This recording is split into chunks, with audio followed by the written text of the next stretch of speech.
Program studi Magister Linguistik merupakan salah satu program pascasarjana di Fakultas Ilmu Budaya Universitas Diponegoro yang lokasinya ada di Jalan Prof. Sudarto SH, Tembalang, Semarang, Jawa Tengah, Indonesia.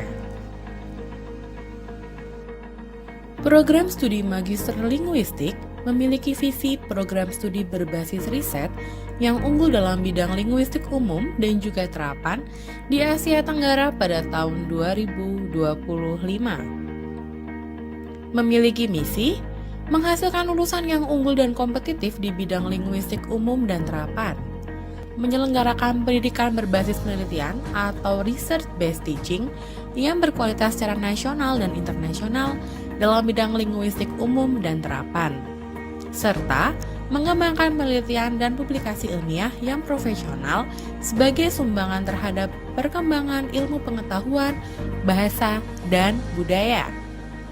Menyelenggarakan pengabdian kepada masyarakat berdasarkan hasil penelitian yang dilakukan oleh dosen dan mahasiswa dalam bidang ilmu linguistik umum dan terapan.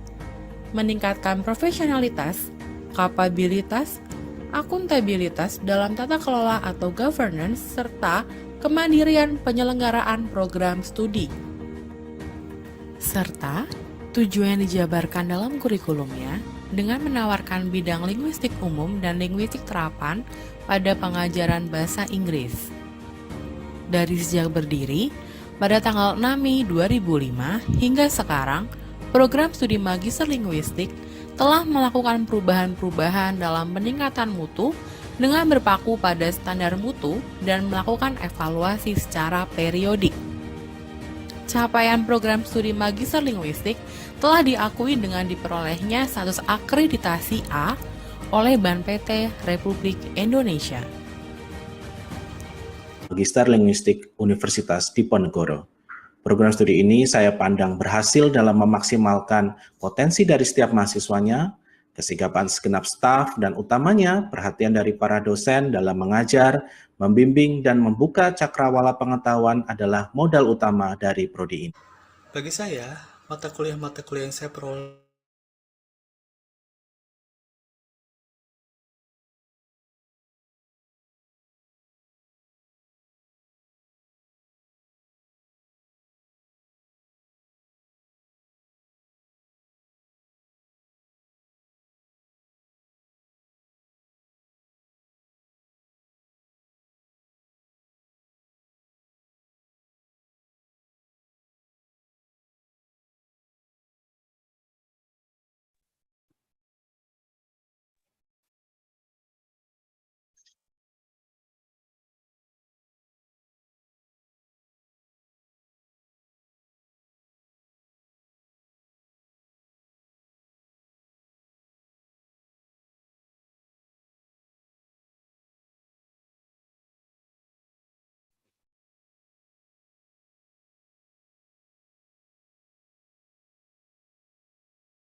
Hello, good afternoon, Yendang, Dr. Yendang. I'm Atu Subianto.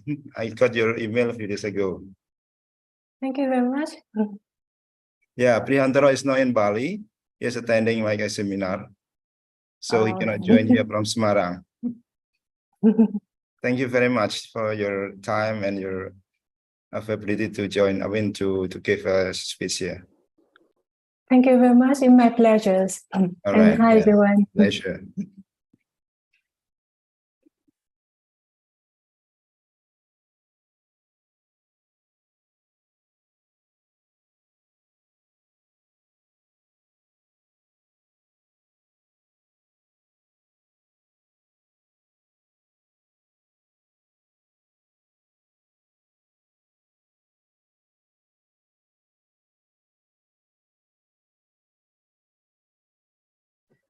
Good afternoon.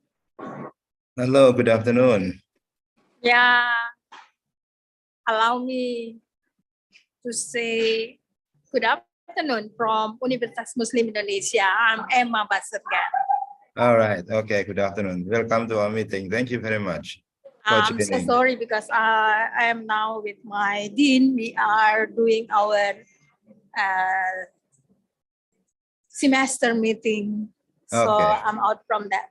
All right. I'm the silent is. Okay. Sorry. Yeah, All right. Thank you very much. you're welcome.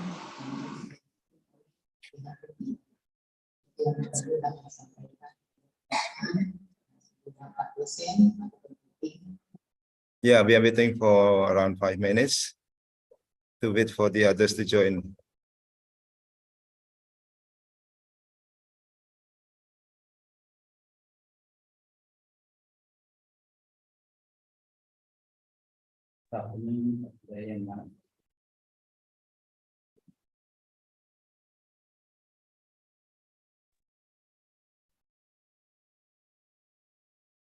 Good afternoon, Dr. Yendang. Hello, everyone. I'm Moaleman. I will be the moderator replacing Pak Prihantoro. And once I was in Victoria University as well, when I was taking diploma in TESOL. It was in 1990, so it's been many years ago. So at that time, Graham Kennedy was the director. And yeah, I know.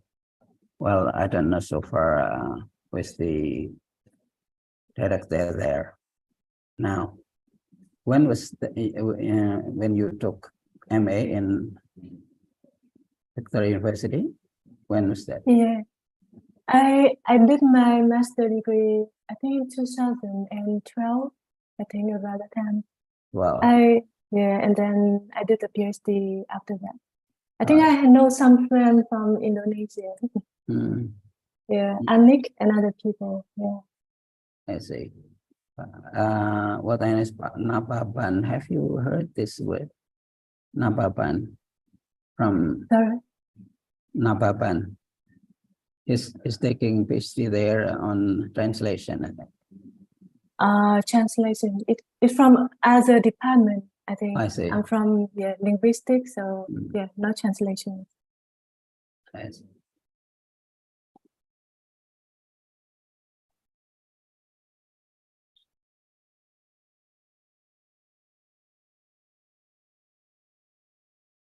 It's nice to meet you here.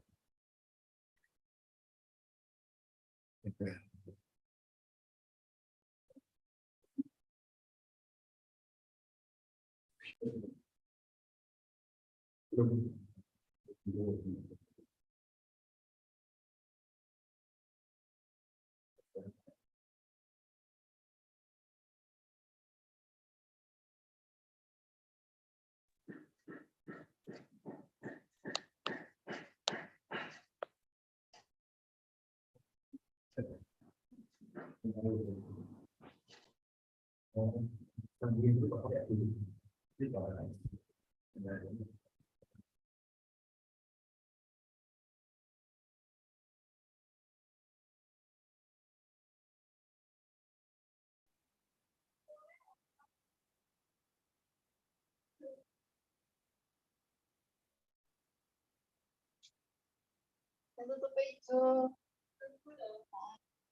Itu sepakat.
All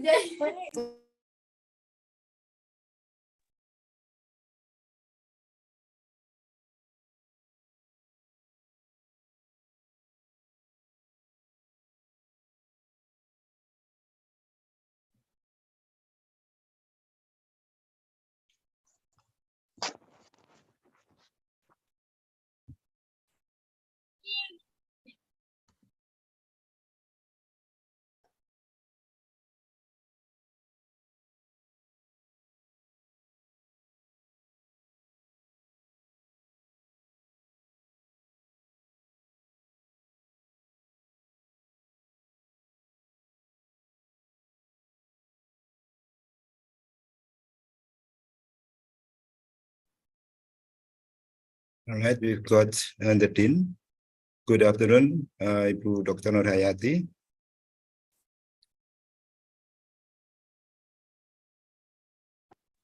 Good afternoon, Pak Agus. Can you hear my voice? Yes. Okay. Yeah. Thank you. Well, I think we've got everybody here. Good afternoon, everyone.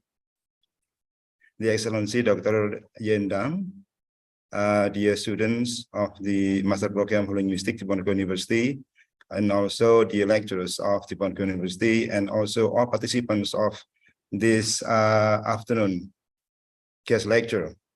Welcome to our meeting on Monday, the 28th of August. And today is a special day for us because today we have a special guest from University of Leeds, Dr. Yen Dang. She is applied linguist specializing in second language vocabulary learning and teaching. In this afternoon session, we are going to have Dr. Mualimin as the moderator. Good afternoon, Dr. Mualimin. All right. And before we start our guest lecture this afternoon, I would like to invite the Dean of the Faculty of Humanities, Dr. Nurhayati, to give a short speech and also to open our guest lecture this afternoon. Ibu Dr. Nurhayati, please, time is yours. Okay. Thank you very much, Pak Agus. Can all of you listen my voice? Hear my Yes. voice? Because Yes. I'm in an open space now. I'm so sorry. Yeah. Okay. Assalamualaikum warahmatullahi wabarakatuh. Good afternoon, Waalaikumsalam everybody. warahmatullahi wabarakatuh. Greeting from Semarang. The Excellencies, the Honorable Guest Lecturer, Dr. Yen Dang from University of Leeds, the Honorable the Head of Master Program in Linguistics, Dr. Agus Subianto, MA, distinguished participants, ladies and gentlemen, who joined this general lecture. Dr. Dang, thank you very much for being the guest lecturer in this opportunity. Your topic is very interesting. And of course, the topic is very important for not only our student in master program in linguistics, but also for all of us, the linguistic lecturer in the study program. Regarding the word list research of your topic, how to do word list research, especially in applied linguistics, I think the topic is relatively new for us, because so far in applied linguistics especially, we tend to focus only on language teaching methods, curriculum, and also translations. For conducting a research topic, final examination for our students. That is why the head of the program study in initiating this topic to enrich the competency of our student is being appreciated. I'm sure that the student of linguistic master programs are very happy and enthusiastic in following your lecture. So I also hope that after joining the general lecture, our student and also we as a lecturer are interested in conducting research regarding word list research, especially for the lecturer and also for the student of applied linguistics. Dr. Da, for your information, the master program in linguistics offers two interests. Those are general linguistics, focusing on the developing linguistic theory and application. And the second interest is applied linguistics, especially on language teaching and translation. The core study of the general linguistic curriculum is maintaining indigenous languages. Yeah, so this is our main studies because you know that Indonesia is multilingual country, so we are rich for indigenous languages. And then for applied linguistics, we focus on language teaching, especially English as a second language, because you know that in Indonesia, English is a second language, is foreign language, but now English will be more familiar for our students and also for the general society in Indonesia. So it is necessary to conduct English as a second language academically. And then I'm sure that this general lecture will be benefit for all of the participants joining now. And we know that there are 208 participants joining this general lecture. We appreciate the head study program, Bapak Dr. Agus Subianto, in successfully conducting this general lecture. I would like to thank Dr. Agus Subianto in this opportunity as the head of the program who conducted this very interesting topic, and also of course this topic is new. Yeah, there is a novelty topic here. And then I also thank to Dr. Mualimin M. Hum for being the moderator today. And I also say thank you for all of the lecturers who participate in this general lecture. And special thanks for all participants who are going to present your idea through asking the question and collaborating in this general lecture. I think it is not wise if I prolong my opening speech, yeah, because the important thing is listening the general lecture from Dr. Dam. Thank you very much for all of you in this meeting rooms, and wassalamualaikum warahmatullahi wabarakatuh. Thank you very much, the Master of Ceremony. All right, thank you very much, Ibu Dr. Nurhayati.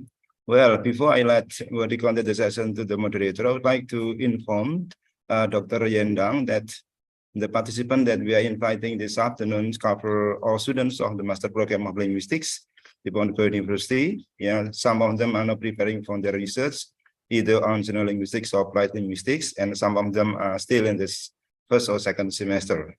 We are also inviting lecturers from Undip and also other participants who are also researchers and lecturers from other universities in Indonesia who are interested in the topic on how to do word-based research in applied linguistics.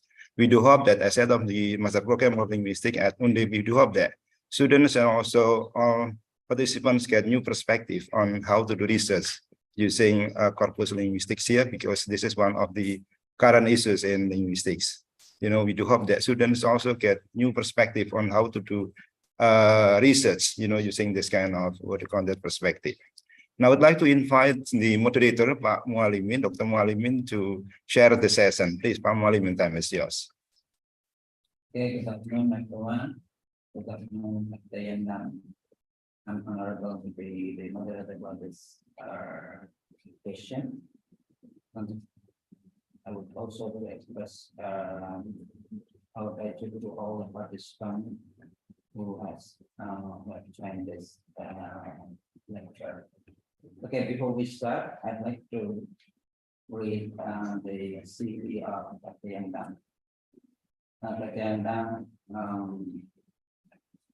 a great undergraduate from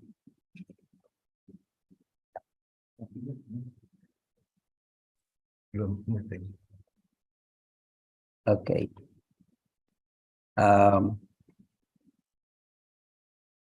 His PA from English Language Teacher Education in Vietnam, and her MA from Victoria University of Wellington, in MA TESOL, and her PhD in Applied Linguistics from the same university, Victoria University of Wellington in New Zealand. And now she is the lecturer in Language Education, School of Education, University of Leeds, England. Her area of expertise, including vocabulary, corpus linguistic, English for academic purposes, and also English for specific courses, and English as medium of instruction. And I think today we are honored to listen to her lecture on the topic. We do hope that this topic will give some information or inspiration for the student who learn language as English language, especially for their research, and also for the lecturers, English language lecturers who are interested in doing word list research. I think we'd better start our lecture. Dr. Yandang, the time and screen is yours. Thank you very much, Dr. Mualin and other people. It's my pleasure to come and share with you about my research today. So let me share the screen with you just in case.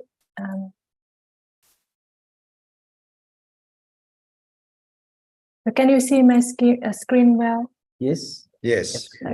Okay. So I move it a little bit here. So thank you very much for the kind invitation, and it's very nice to see everyone here and some familiar face. So my name is Yandang, and I'm a lecturer in language education from University of Leeds. So as Dr. Molini have introduced, so my research expertise is in the area of vocabulary study and corpus linguistics. And I have done research extensively in the field of word study, because this is where vocabulary study and corpus linguistics marry together. So it's my pleasure to come and share with you some information about how to do word list research in applied linguistics. But for the talk today, I would like to focus particularly in research, word list research in second foreign language learning and teaching. But I'm aware that some of you may be interested not just in learning and teaching, but wider in linguistics. So if you have more questions, so feel free to ask it in the Q&A sessions. So I think the format of the talk today is, first I will share with you some information at the talk, and after that it will follow by the Q&A sessions. But first, I would like to know a little bit about you first. So when we talk about word list, so I would like you to reflect on your own experience. It could be either as a teacher, learner, or researchers. So in your opinions, what are the applications of word list in second language, foreign language, learning and teaching? So feel free to put that in the chat. No wrong or right answer. Just want to know a little bit about it.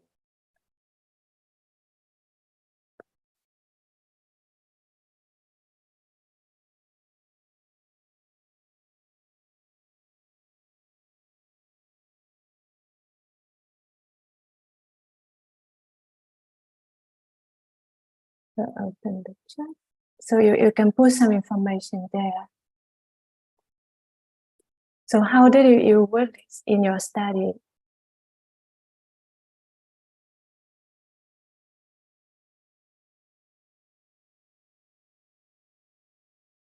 Yeah, choose a word for learning, for corporate analysis. Yeah, use of your teach the word to student glossary.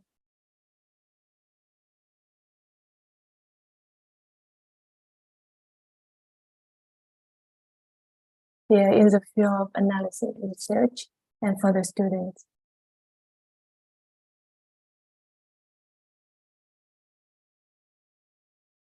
Yeah, learning vocabulary from the list can help the learners. Yes. Yeah, that's great. Please good sharing your idea here. So let me share with you a little bit about the word list from my experience. So because I've done a lot of word lists, and sometimes when I talk with people that I'm working in word list study, and quite often people, the reaction is that, oh, word list is a little bit boring because they associate it with the negative idea of learning item from the beginning until the end of the list in a decontextualized way. So like rote learning. And actually, when we think about word list application, it's more than that. And I'm glad to see that you put something like using corpus for learning and other things. So if we do word list research, so there's certain application of word list in there that can inform the way that we learn here. So in his book 2016, Phonation suggested several applications of word list in here.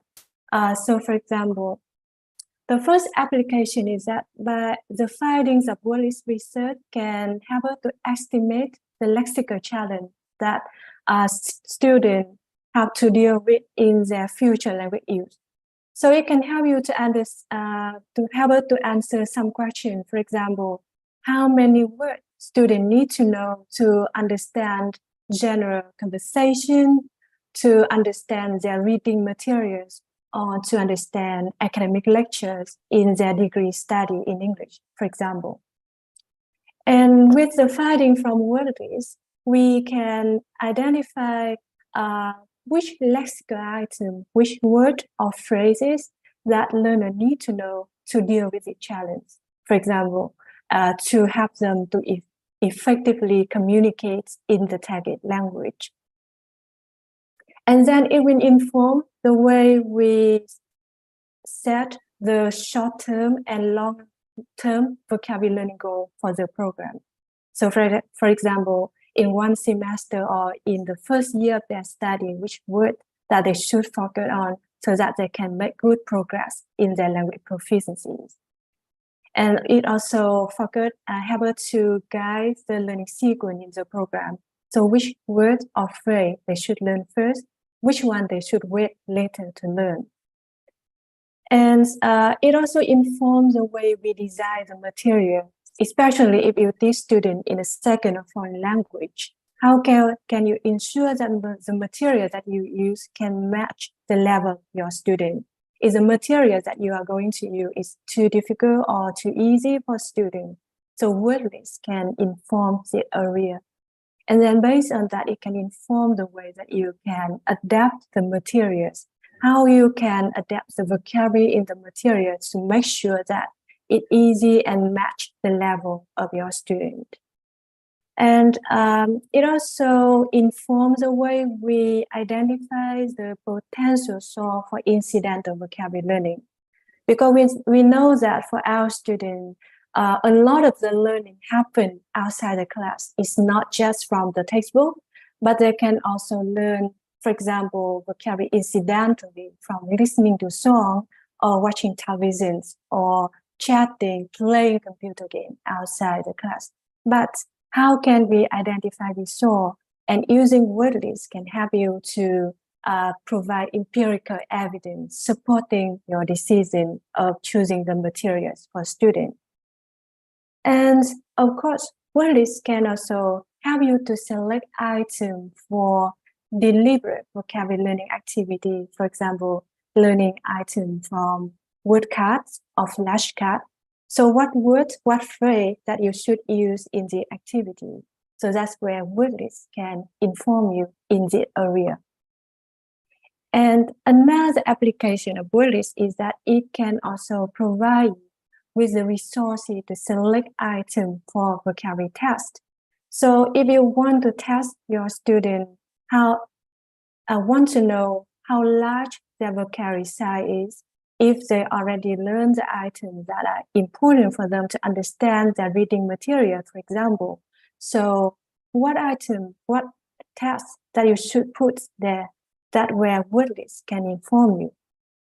So there are more application of that. So if you want to know more, I would highly recommend you to read the book written by Ponation in 2016 to demonstrate the value of word list in here. But here I just want to give you some brief ideas of the history of word list. So actually, word lists have a very long history in the area of language learning teaching and also vocabulary in itself. So it dates back from 1953, very old, with the development of the General Civic List of English by Michael West. And then it flourished in 2000 with the development of the new academic word list by Professor Abel Coxette. I guess some of you may already use the list in your own teaching, learning, or research. And for me, I think after 2000, there's a growing number of word lists has been created. So there are a large number of word lists has been created in there. And actually, the importance of word list research has been recognized by the fact that word list has been given a substantial space in a book about vocabulary research. For example, the book written by Smith in 2010, Nation and Web in 2011, and Duran and College in 2022. So if you are interested in to know more about vocabulary research, I would highly recommend you to read this book as a starting point.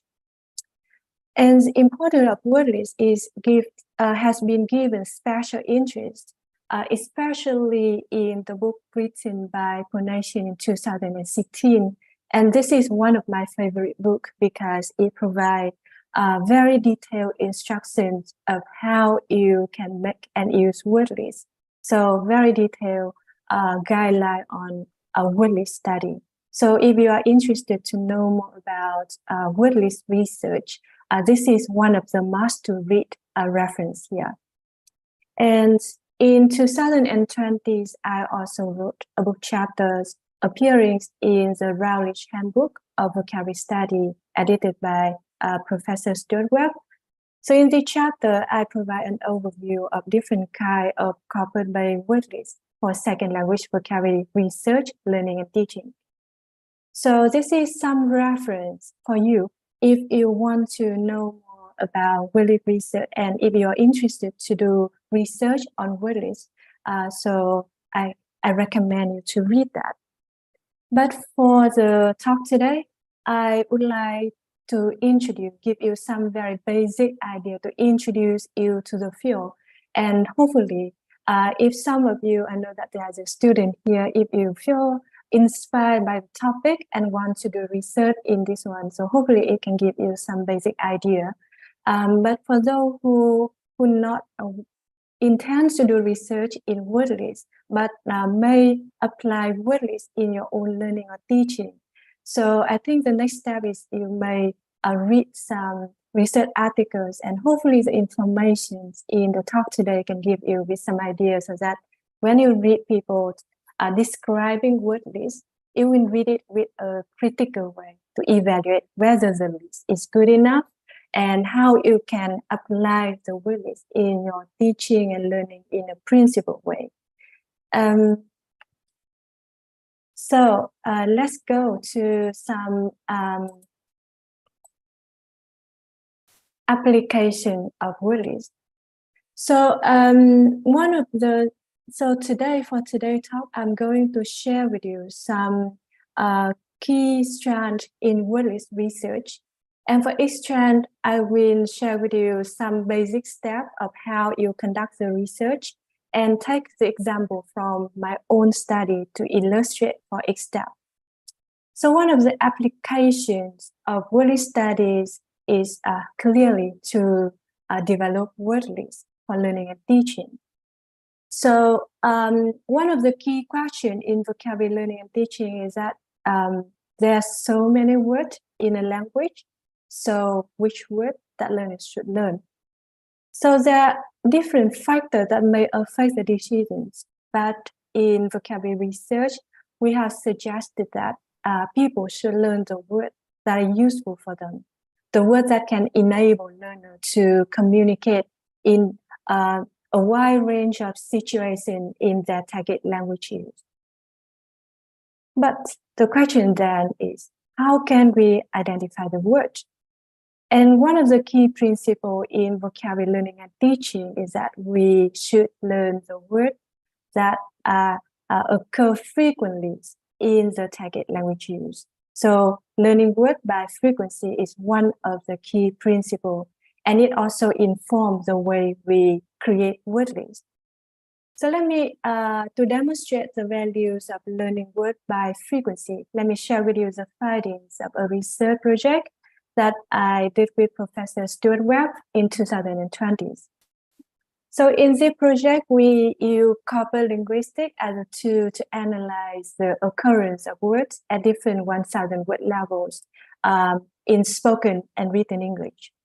So as you can see on the slide, the 1,000 word from the first 1,000 words. So this is the most frequent word in English. They account for 65 to more than 88% of the word in spoken and written English. So you can find some examples here. And for the word at the second 1,000 word level, so it is less frequent than those from the first 1,000 word levels. It accounts for about 2% to 10% of the word. And if we move to word at lower levels than from the fifth and so on, you can see that the 1,000 word only account for 1% or below than that. Very, very tiny percentage of word in spoken and written English. So what the implication here? So imagine that if you have a learner who start learning English from scratch, and they have time to study 1,000 words. And if they decide to study the first 1,000 words, it means that with that amount of time, they will be able to recognize from 65 to 88% of the number of words in English. But if they decide to study 1,000 words from the second 1,000 word instead, so they spend the same amount of time, but what they gain is just being able to recognize from 2% to 10% of the word in English. And if they decide, no, I don't like to study word from the first or second words, then let's go to the fifth, 10th, or so on. So what they gain is just less than 1% of that. They spend the same amount of time. So the learning here, the implication here is that learning word from based on frequency will ensure that the learner will focus on item which is more useful for them, because the larger the percentage of words they can recognize in a language, the better comprehension is. So it means that it has more beneficial to learn item from the first 1,000 word and move to the second one rather than start learning from word at lower frequency levels. So the question then is, how can we identify the words that occur frequently in a particular kind of discourse? So of course we can base on our own intuition, our own judgment, but it quite varies because what I think is frequent or useful may be different from yours and different from other people. So A more objective way is to base on information from corpus analysis. They provide with the objective way for the analysis. So I know that here you have a special interest in corpus linguistics, but it's just in case in the audience there's some who are new to the field. So put it in a simple way, corpus linguistics is a large principal collection of text in electronic format, and we allow it to analyze qualitatively, but also quantitatively. And corpus linguistics is a kind of method when you research the language using specialized corpus to analyze the language in corpus. And in the field of wordly study, when you corpus linguistics, it will enable researchers to identify the pattern, the lexical patterns of language use at large, and identify which vocabulary occur frequently in the target language and include that in the word list for learning. So I hope you're following me. So now the question then is, if we want to create word lists, so based on information from corpus linguistic analysis, so what we should do? So in the field of vocabularies now, it has become a norm that if people want to create word lists, they should refer to information from corpus analysis. So if you want to know more about the detailed step, you can read the book written by Nation in 2016 that I just introduced to you. But here I just give you some key stage of how to create word lists. So the very first step is that you need to determine the reason for making the list. So now with the use of technology and other things, creating word lists is not difficult at all. But creating good word lists takes time. You will see why so later. But I think when you create the word list, the very key question is like any kind of research. Why do we need that research? Why do we need to make the list? So some questions that we need to think is, why do we need that list? And who are the learner? Who are the target user of the list? And what is the specific purpose of the list in here? So to demonstrate for this list, let me take an example from the academic spoken word list that I created with Professor Ivor Coxett and Professor Stuart Webb as an example. So if you're interested to know more about the study, you can read our paper published in Language Learning. I think you can download it for free from my website. So you can go to my website. There's a preprint version of the list, the study here. But here I just want to introduce some key steps in here.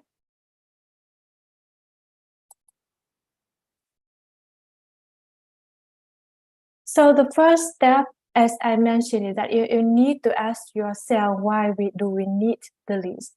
So for our study, it motivated from a previous study that I did with Stuart in 2014, when we based on the analysis from corpus analysis, and we found that if a student want to understand academic spoken English, they need to know the most frequent 4,000 words of English.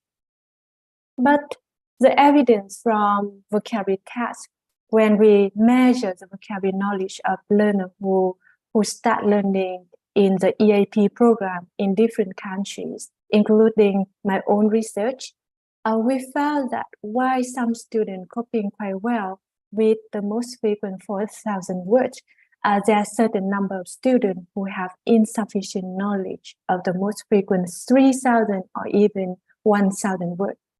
So there's a gap in here. So we know that if they want to understand academic spoken English, they need to know the most frequent 4,000 words, but a lot of them have vocabulary level below that. So how can we have to narrow the gap between what students know and what they need to know? So that's where word list is useful, because it identifies the word that the student need to know.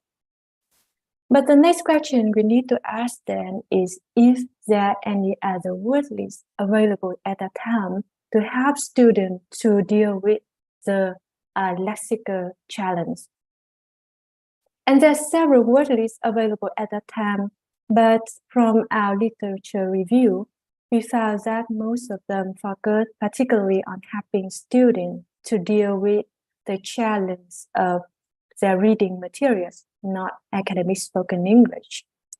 So we also conducted several studies comparing and see how the academic written word list can help people to deal with academic spoken English. And what we found is that the written word list provide much smaller in academic speech compared to those in academic written English.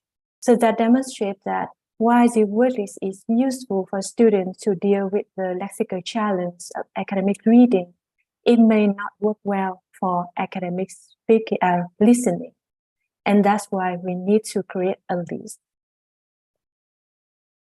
So far, we talked about why we need the academic spoken word list, and we think that yes, it's useful to create the list. But the next question for us then is, who are the target user of the list? So it is important that when you create a word list, make it very clear to the reader that who are the beneficial of the list, who are the end user of the list, because it will inform people who are reading your paper to see if the word list is relevant to their context or not.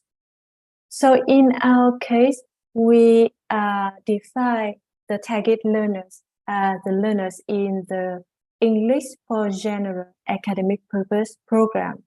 So in this program, we have a mixture of students planning to study different subject area. So for example, you have students who study computer science and technology, studying engineering, and also other people in the field. Oh, there's some people who raise their hand. Do you want to ask something else?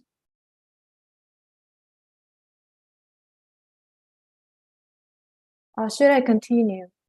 Yes, I think you can continue. Okay, thanks. Yes, so far I talked about the programs where we have the mixture of people who study different disciplines in the field. And we want to focus in this program because it's quite common in many contexts. For example, in the context that I used to work, I have to teach students from different programs at the same time. And also we focus on the EAP program when the learner are unclear about their target subject area. So they're not quite sure yet what they are going to study in their degree program, or in the program where the teacher lack background knowledge of student subject discipline. So for example, I used to have to teach in the EAP program where my student majoring in law, but I don't know much about the specialized knowledge in that area. So that the academic spoken word is will fit in the program. Or you can go to the interdisciplinary environment where it is unclear which specific disciplines the academic subject belong to. So this is the target user in our program of the academic spoken word list.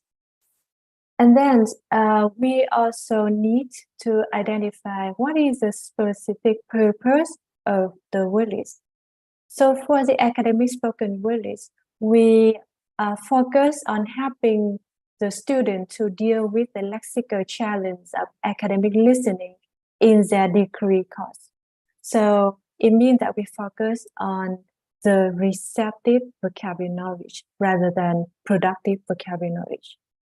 So that's it. When you think about doing research, developing a word list and publish your study, so it is important that you make it very clear of all of the information in the article so that reader or people who are thinking of using your list, they have that information in there. So far I have discussed about the first step of developing corporate word list. And the second step then is that you need to choose or create a relevant corpus. So the key of some is that the corpus should represent as closely as possible the target discourse that least users are likely to deal with in their future language use. So let's see, again, look at the academic spoken word list as an example. So the purpose of the academic spoken word list is to help learning to deal with the lexical challenge of academic listening in their degree course. So that's why in this study, we created a corpus from the transcript of lecture, seminar, labs, and tutorial collected from different module, different subject in degree course in higher education. So we also want to ensure that people from different disciplines can benefit from the list. So that's why here you can see we sample the academic speech from different subject areas. So in total, I think there are 24 subject areas, and we divided it into two broad disciplinary approach, disciplinary group, hard pure, hard applied, soft pure, and soft applied here. So you can see that it is cover a wide range of subject area. And for the study, we also want to ensure that people from different disciplines can benefit fairly equally from learning items from the list. So that's why when we create the corpus, we also sample the items from each discipline roughly the same amount of transcript and the same number of text in here. And you can see that the corpus is very balanced in terms of the number of words in here. So this is about the corpus. So let's move to the next step. So after you have created your corpus, the next step then is you need to decide the lexical units of the word list. So why so? So before that, I have a small question for you. So could you see and tell us how many words are there in here? You can put that in the chat if you like. So give you a few seconds. So if you have the what do you think? How many words do you think in here? Okay, let's see the chat. Okay, 8. Okay, right. I think some say 1, some say 8. Okay, good. Some say token, lemon, so right. Okay, that's good. Thank you. Well, so you can see that a lot of people say this is 8, but I can see some people, they say the answer depends on the way you count words. And exactly. So you can see that the question is not as simple as it is, but you may ask why so? Why do we need to care about that? So the way you count word is important because it will decide the way that whether you decide which words should be included and which one should not be included in the word list. And it also informs which words that deserve explicit instruction and which one is not. So for example, if you count talk as a noun and talk as a verb as a separate words, it means that when you create the word list, then talk as a noun and talk as a word as a verb will be counted as 2 entries in the word list. And it means that when you use that word list to teach your students, they will learn the word talk as a noun and talk as a verb as a separate entry.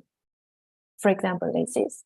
Or for example, if you consider talk and talker as a different words, then it means that when you use that word list to teach your students, so they will learn talk first and talker as separate word. But if you don't include, just consider talk as talker as the first one word. So it means when you teach them the word talk and they know the affixes so then they can infer the meaning of talker from the context.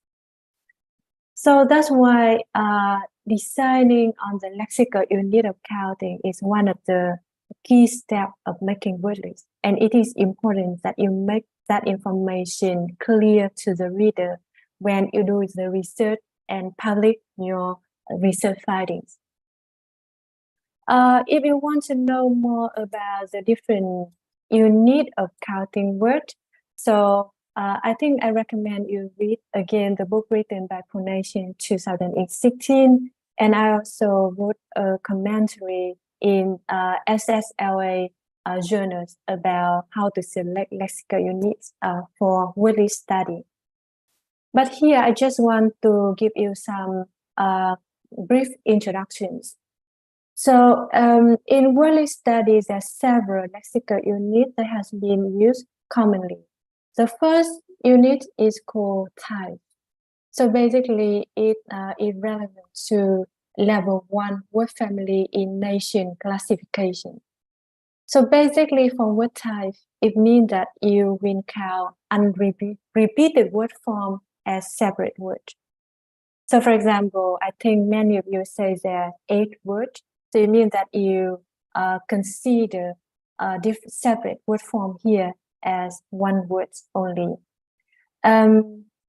So selecting word type as a lexical unit is based on the assumption that the learning burden of separate word form is similar to each other. So it means that the learning the word talk as a verb and the word talk as a noun, or the word talker or talking and talk is as difficult as each other. So that's why we count them as separate words.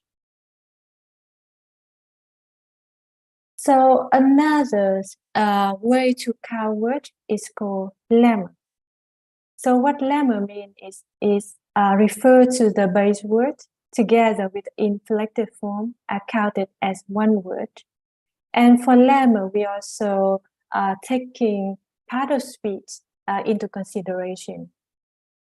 It means that the words which have the same meaning and the same form but have different part of speech, we count it as 2 separate lemmas.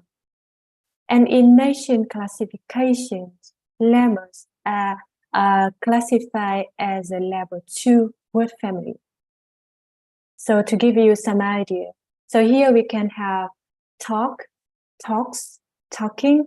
They share the same base word, but the only difference is in the inflected form. So that's why we counted them together as 1 lemma. But you can see here is owned as a noun form. But we have the same form, but for the verb, we count it as a separate lemma. So here we have the second lemma and talker by itself.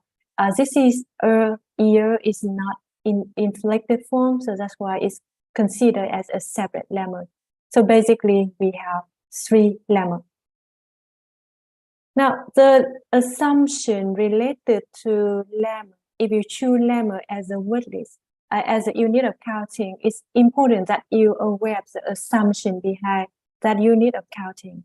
So it will ensure that if learner know the base form, if they know the inflected form of the word, and have a good knowledge of the word building skill, and then they have the ability to guessing the word from the context, then they will be able to guess the meaning of the inflected form of the base form, even though they haven't known that before. So for example, if your student already knows the word talk, they haven't never met the word talking before. But if they have the knowledge that ing, when putting with talk, a verb, for example, it can change it into a gerund and acting as a noun there.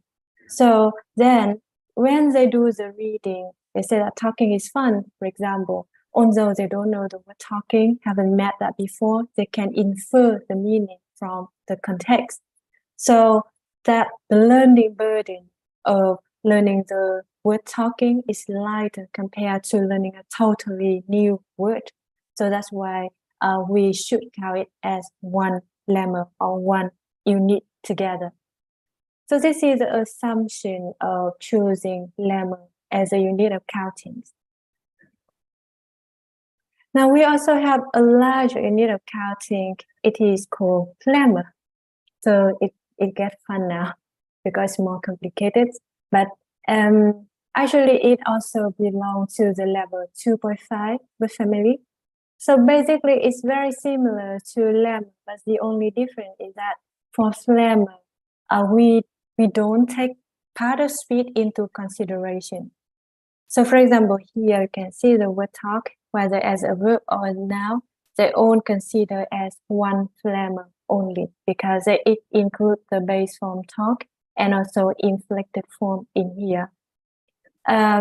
So we have all together as one lemma, and this is another one, the second lemma.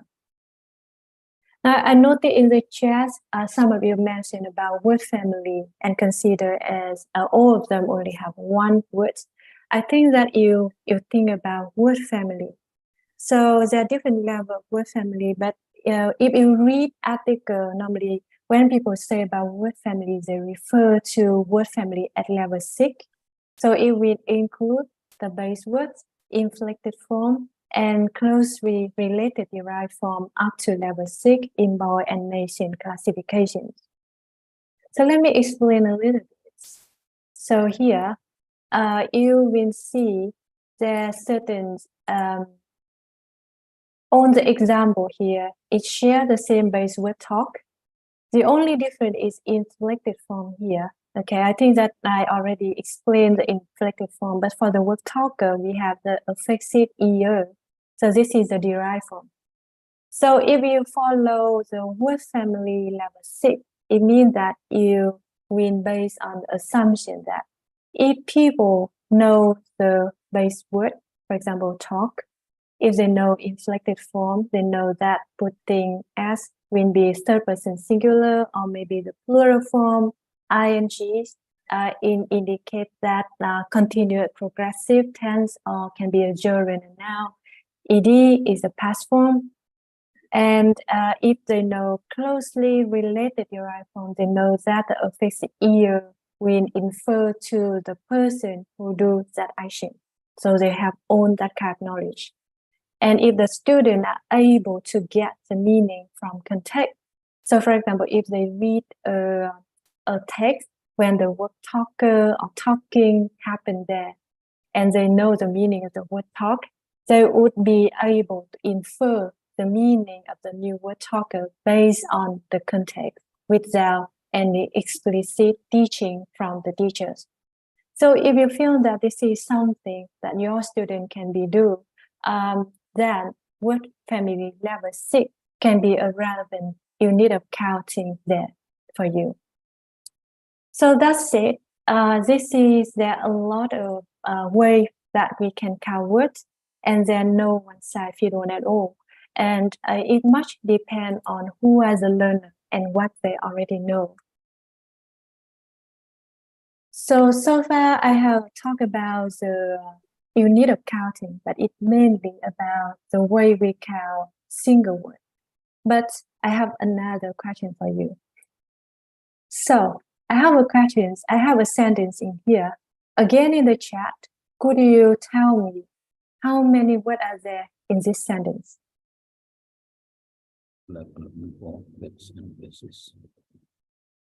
Yeah, you can put that in the chat.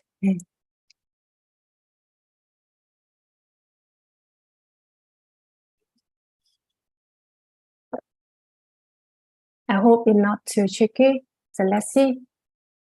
18, 20. Okay. Okay. It's more variety. Yeah, someone talk about formulaic hyphen. Great. Very good. Good noticing. Well, I think again you can use lemma, type, lemma also to count it, but it's just about the way you count single word. I think someone mentioned about how we deal with hyphen, how we count, is it formulaic sequence, so on. That's right. So for example, for the phrase like look for, are you consider them as two separate words, two separate units, or are you consider them as one unit?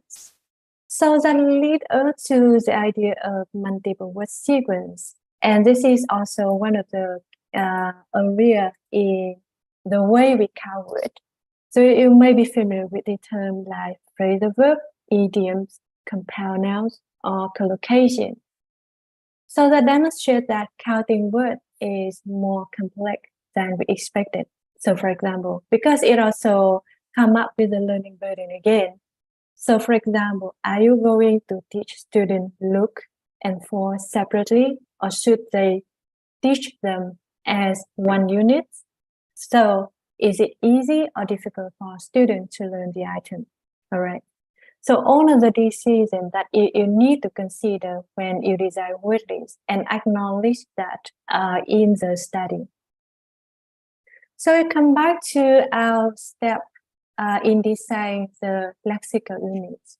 So if you want to conduct research in the area, another thing you need to make very clear before you actually create a word list is to decide what lexical unit that you should count. What is considered as a word or a unit of counting in your study? And to decide that, you need to consider the learning burden faced by the target user of the list when learning the word, as I just showed. So for example, do they know the base word? How well do they know the inflected and derived form of the word and the system, morphological system in the target language? Are they able to get the meaning from the context or not? And throughout the program, are you going to train them vocabulary learning strategies, for example, learning from word card, learning a word part knowledge, word building skill, guessing from context, and so on? Because all of that information is useful to inform you about the learning burden faced by the target user when learning items from your list. And another thing is related to practical. So is there any other tool to help you to develop such list? So one of the issues that I will discuss later is that in the field of word list study, a lot of research has been done with word list. It's based on have chosen word family at level 6 as a unit of counting. So there's certain reason for that. But one of the reasons is because there are a lack of resources at that time to develop word lists using as a unit of counting there. So if you want to create a list of lemmas, so clearly you need a computer program to grammatize item in the list for you. So it may be already difficult for learner in certain, for researcher in certain contexts. So let me take the academic spoken word list to illustrate how we decide the unit of counting in our study. So in our study, we decide to use word family level 6 as a unit of counting. So we go with a largest way to count words. But in the paper, we also make it clear to the reader why you choose level 6 word family as a unit of counting. So we base on the assumption that the knowledge of word family member is gradually pick up during the learning process. So it means that people will gradually know, for example, a fixed for example, is indicate that the person who does the action and so on. Because there's certain evidence showing that a second language learner morphological knowledge keep growing as their vocabulary size develops. So that's why we assume that the knowledge of word family member is gradually pick up during the study rather than picking up all at the same time. And we also assume that during the program, the learner will be provided with a training in vocabulary learning strategy. So word part knowledge, word building skill, learning word from context, and so on. because that knowledge can help them, can infer the meaning of new word from the context. Another reason why we choose word family is because we go from the pedagogical perspective. So normally for people who study academic vocabulary before that, they already study general English. So they may already study some words that are useful for everyday conversations. And one of the purpose of the academic spoken word list is that it can integrate it with the BNC Coca list designed by Conation in 2012. And that list is mainly focused on general vocabulary of everyday language. And the word list is using the word family level 6. So to make it consistent, we also choose level 6 word family as a unit of counting in our academic spoken word list. And another reason is because at the time we create the academic spoken word list, there are most word lists and resources, a lot of vocabulary research there has been done using, with the idea using word family level 6 as a unit of counting. So if we choose word family level 6 as a unit of counting for the academic spoken word list at that time, it means that learners will not just only benefit from learning items from our own list, but can also benefit a lot of information from the other research and the other resources which has already been created for them based on word family level 6. But in the paper, we also aware that acknowledge that level 6 word family may be too large for a number of target users. So that's why although we choose level 6 word family as a primary unit of counting, we also created the flamer version of the list. So a smaller unit of counting at level 2.5 word families, as I just introduced to you, so that it can accommodate the need of the group of learners. So that's it. There are no one-size-fits-all word list at all, but it is important that you make it very clear what is the unit of counting in your word list and why you choose so. And there's no perfect way at all. So make sure that you acknowledge the limitation and why so that people who read the paper can have a clear idea in that. Now for our study, ideally, we also would like to create word family, a different version of the academic spoken word list at level 3, 4, and 5, or so on. But because at that time, there are no such tool to do the analysis available. So that's why we cannot create that version. Okay. So I hope that it will give you some idea about how you decide the lexical unit of counting for word list. So after you already created, decide on which unit of counting in your word list, so it moves to the next step. It is to decide the selection criteria, which word that you should include in the list and which one is not. So this should be done in a principled way so that people later who read your paper and want to follow your method, they can replicate your study. But how you can do so? So the first one is that you need to decide what criteria that you will use. So here I will introduce some common criteria based on corpus analysis. So the first criteria is frequency. So I think that I talk a lot about frequency. That's why it is one of the first criteria when you select item for word list. So frequency refers to the number of occurrence that a lexical item occurs in the entire corpus. So setting frequency will ensure that you can capture the vocabulary that occur frequently in the target language use. But if we just rely on frequency alone, so there's a chance that the selected word will appear very often in a particular kind of text or subcorpus, but not very frequent in the other. So it will bias the finding of your study. So that's why another criteria that we need to consider is using range. So basically for range, it refers to the number of different texts or subcorpora that the lexical item occurs in. So it refers to, so using range means ensure that you select the items that used by a large number of people in different contexts. Sholat For bulan example, speaking. Dipatok. and the next criteria Itu ngerokok is terus. dispersion. So it will refer to the lexical items that distributes across different texts and subcorpus. So for this criteria, we ensure that the occurrence of the word in different texts is roughly very similar. So by using frequency, range, and dispersion together, it can ensure that you select the items that occur frequently in the corpus, but in a wide number of texts in a highly frequently.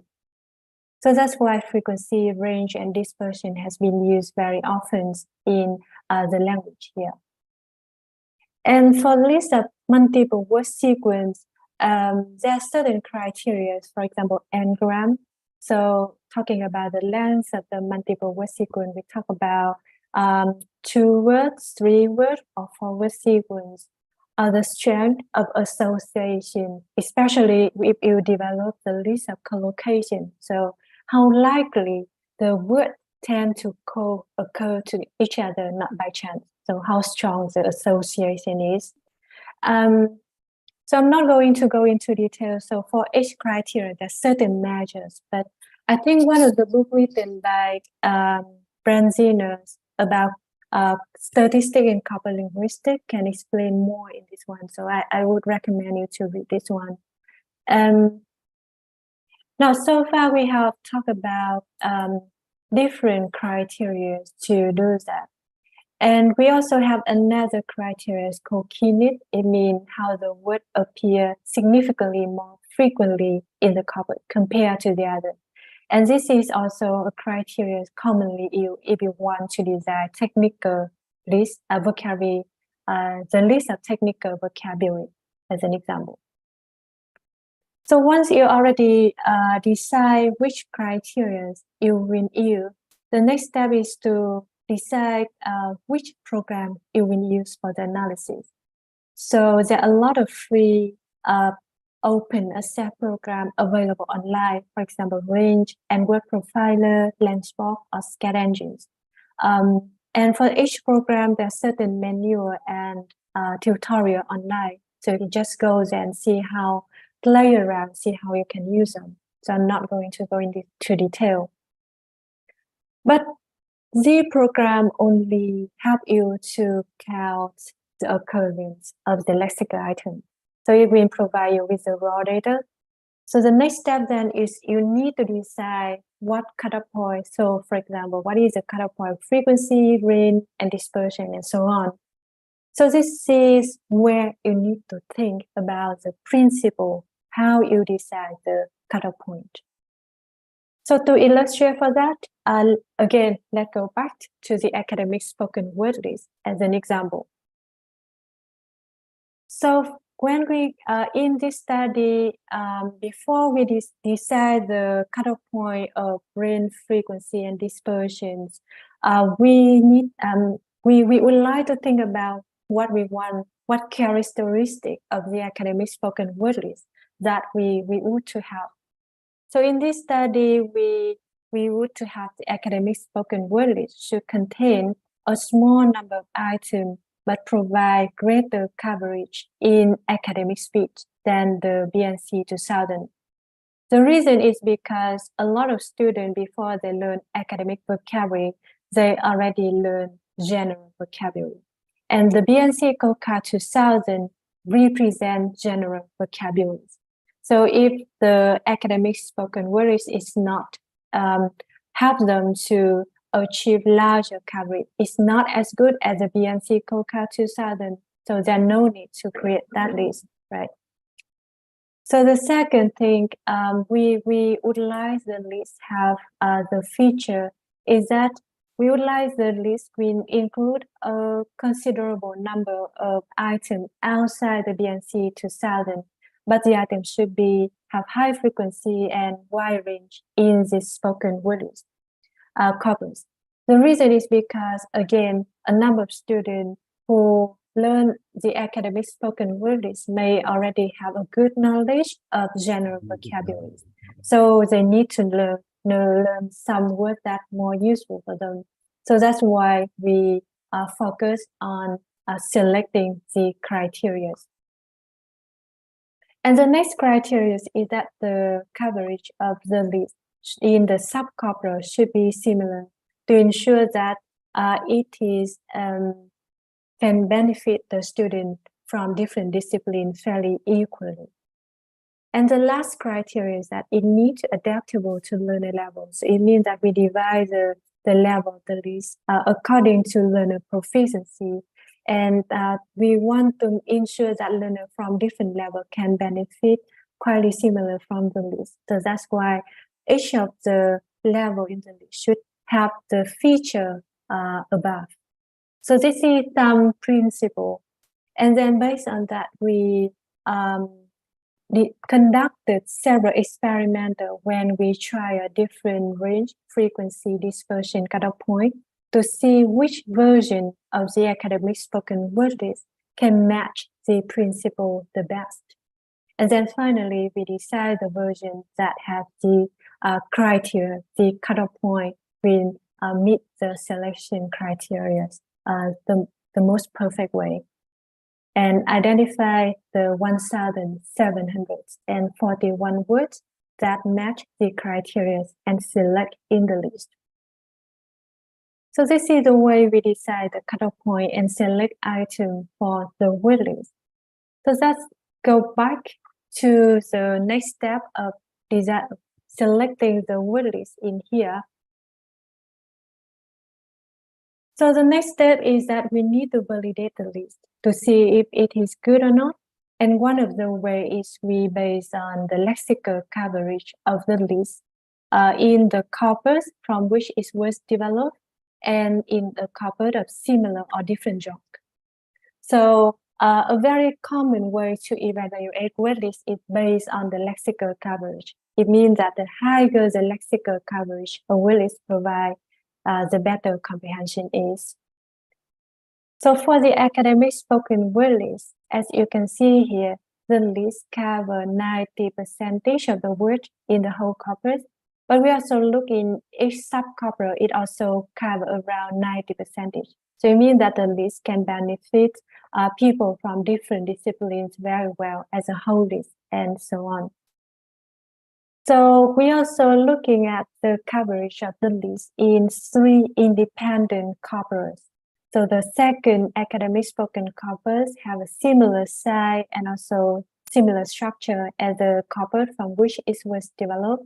But we're also looking at it from corpus represent different kinds of discourse, non-academic spoken English and academic written English. So they also have similar size here, but only represent different kind of text. So you can see in here, the academic spoken word list cover 90% of the word in the 2 academic spoken corpus, but it is higher than the coverage in the non-academic spoken corpus and the academic written corpus. So it shows that actually the list represent academic rather than non-academic, represent spoken rather than written English. So that demonstrates the list perform well. So this is one of the examples of how you can validate corpus-based word list. So far I have just shared with you the, I have talked a lot about how we can create word lists. And because this is, I think, the major trend in word list studies, that's why I discuss in depth of the step.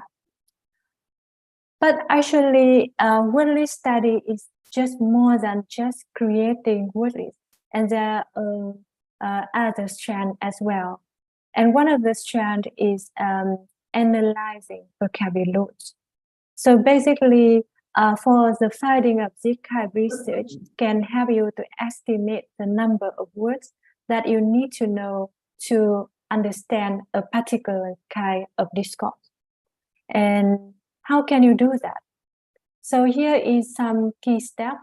So again, the first one, you need to create a corpus that represent the target discourse that you want to investigate. The second one is select the relevant frequency word list and the corpus software for the analysis.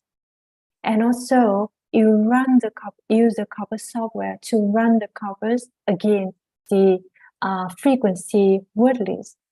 And then you, based on the output from the corpus analysis, you calculate the cumulative coverage of the word at different 1,000 word level until you reach certain lexical cutoff point. Some typical cutoff point people normally use is 90, 95, or 98%, and so on. So again, let me use my own research to illustrate for how we do that kind of research. So in 2014 with Jodweb, we conducted a study. So in this study, we're interested to know how many words that students need to know to understand academic spoken English. So the first step then is that we need to select the corpus for the analysis. So at the time, we didn't create our own corpus because there are certain corpus available. The British Academic Spoken English, we consider the lecture and seminar recorded at university in the UK from 4 broad disciplinary subcorpus. We selected this corpus because it's publicly available online at the time.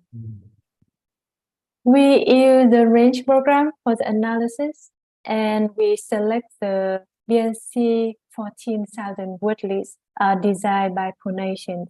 Again, this is the largest frequency list available at that time, but now we have more current lists. But at that time, this is the newest list and the largest list. So we also decide the cutoff point of comprehension following previous research. At that time, we decide 95 as the point, a lowest point of good comprehension, listening comprehension, while 98 is the higher boundary of good comprehension. So once we already done that, we run the corpus through the range program. And then in the program, so basically they will give us the raw information of the percentage or the coverage of which frequency word here. So basically, the information you got is like in that column. But the program didn't provide you with a cumulative coverage. So what you need to do is to copy the information to the Excel file and then do the calculation by yourself. So let's see. So here, the program will tell us the first 1,000 words account for 84.21% of the word in the base corpus. Word from the second 1,000 word account for 5.4% and so on until the 14 1,000 word list. They also count the occurrence of proper nouns and marginal words. And what we do, the next step is that we calculate the cumulative coverage. So if we assume that people who maybe the learning burden of proper noun marginal word is not quite as heavy as learning new words. That's why we assume that people may already know these words. So we add that to the cumulative coverage. So here we see if people know the first 1,000 words, that knowledge can help them to recognize 84.21% of the word, and together with knowledge of proper noun and marginal word, that will add up to 87.54%. And then for the second 1,000 words, then the cumulative will be like that. So after you calculate the cumulative coverage, the next step then you look for, because we set 95 as a lower boundary of good comprehension. So we go look at this here and found that, okay, right. So for the most frequent 4,000 words, people can reach to 95%, close to 95% coverage. And then if we go to 98% coverage, then we need 8,000 words. So we conclude that if students want to achieve adequate comprehension of academic spoken English, they're likely to need to know from 4,000 words to the most frequent 8,000 words in there. So this is to give you some idea of this one.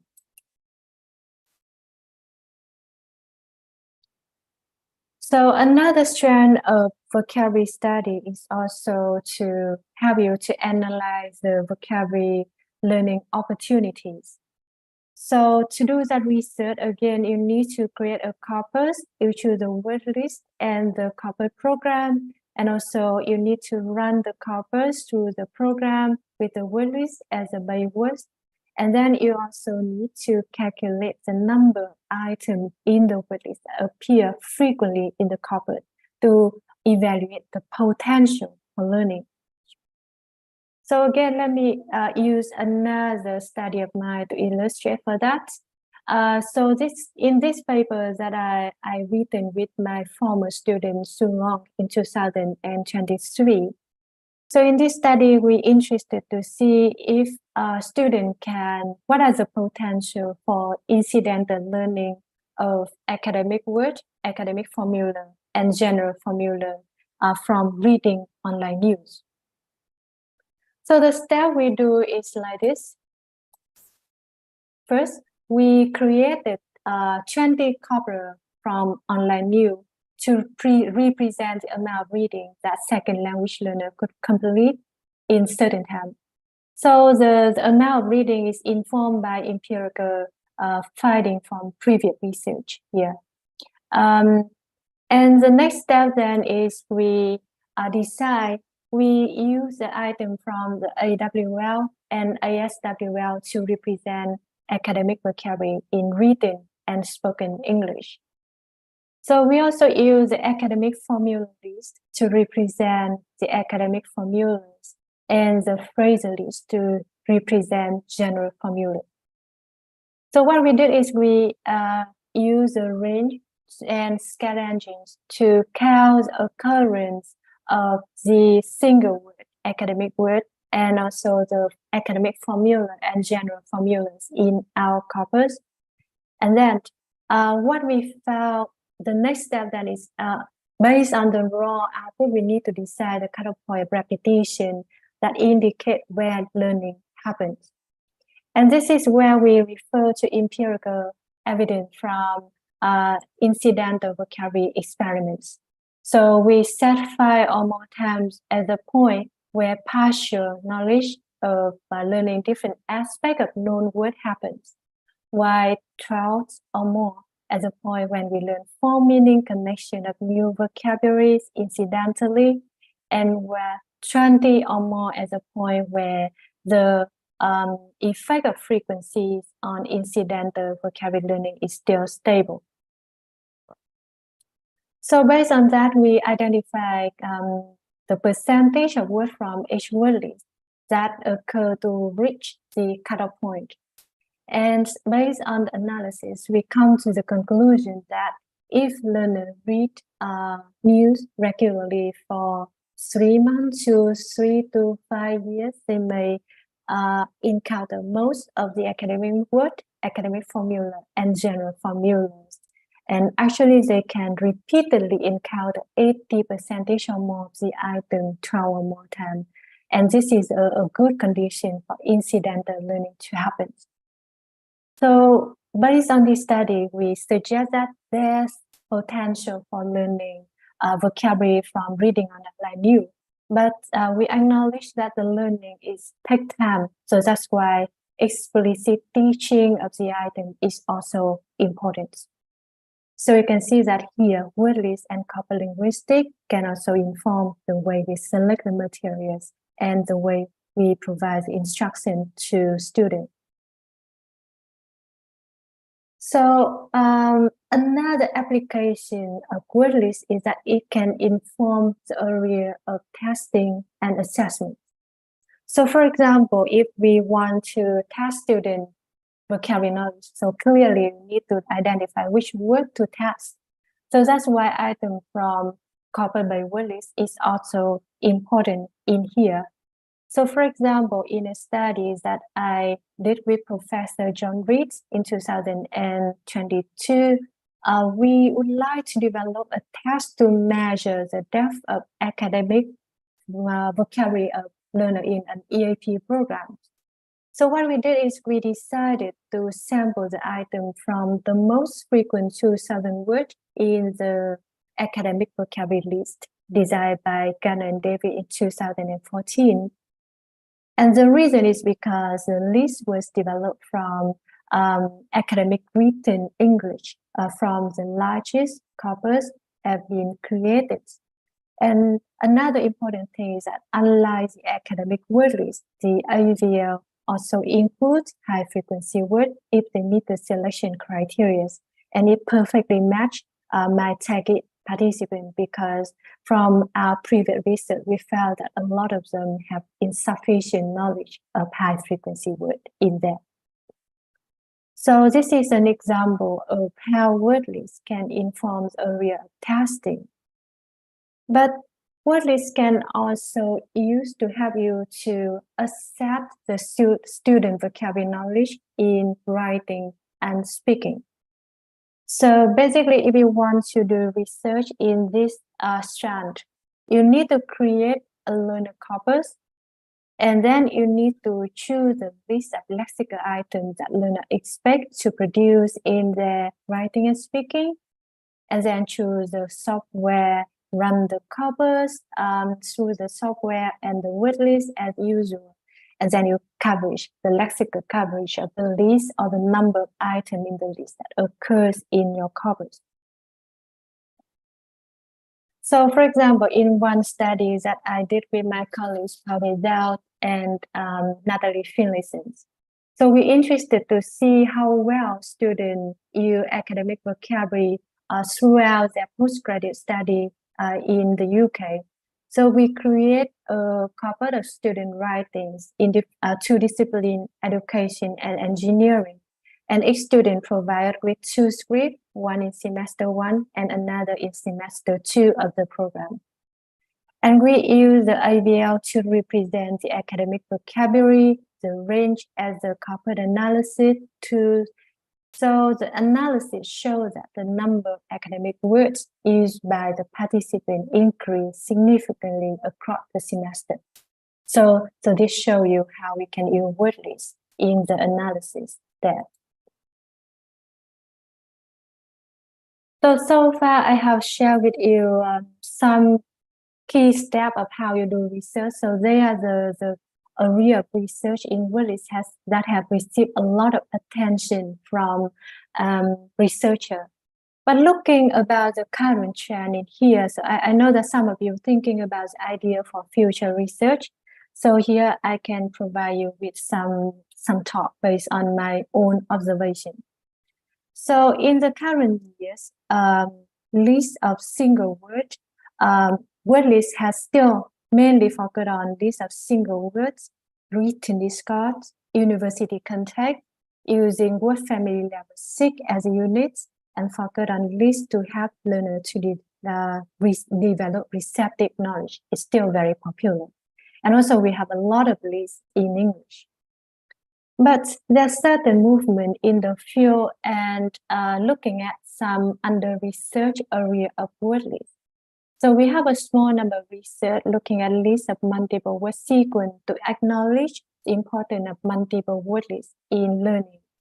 And also we have a number of word lists focusing on spoken and digital discard to reflect the importance of this kind of discard for learning, especially for academic study. And we also have lists that focus on learner which is not at university context to acknowledge the fact that learner in other contexts also need that certain support. And we also have more lists using as a unit of counting rather than word families. And also we have some lists focusing on productive vocabulary knowledge to acknowledge that people also need support with writing and speaking, not just reading and listening. and more lists that focusing on other language, not just English. But I have to say that the number of these studies is still very small, so more research is still needed in there. So if you are interested to develop more word lists, so you're welcome. But please keep in mind the fact that we need to think about whether we need such lists. Make sure that the reasoning is clear before you start the study. But one of the areas that I feel more fascinated in here is to looking at how we can make existing lists more accessible to the end user, to the teacher and the learner. So from my own research and also out of the research when we survey the end user of the list to the teacher, and it seems that the covered by word list seem not have a large impact on teacher decision when select the word for learning and instruction. So we can find some reason in here, and there are several studies that have tried to understand why the teacher didn't use covered by word list much in the class. And one of the concerns is that because I think the word list only represent the word form and present the item in isolation. So it may not really useful for them when design the learning.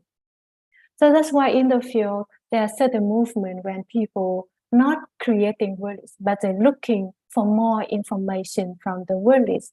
For example, looking to see the meaning, different meaning of the item in the word list and identify which meaning is more frequent and deserve attention from learner and teacher in learning. Or looking at the most frequent effective of the member in the word family for learner to focus on to help them to develop the knowledge of item from the list. Or looking at the cognates in the language there.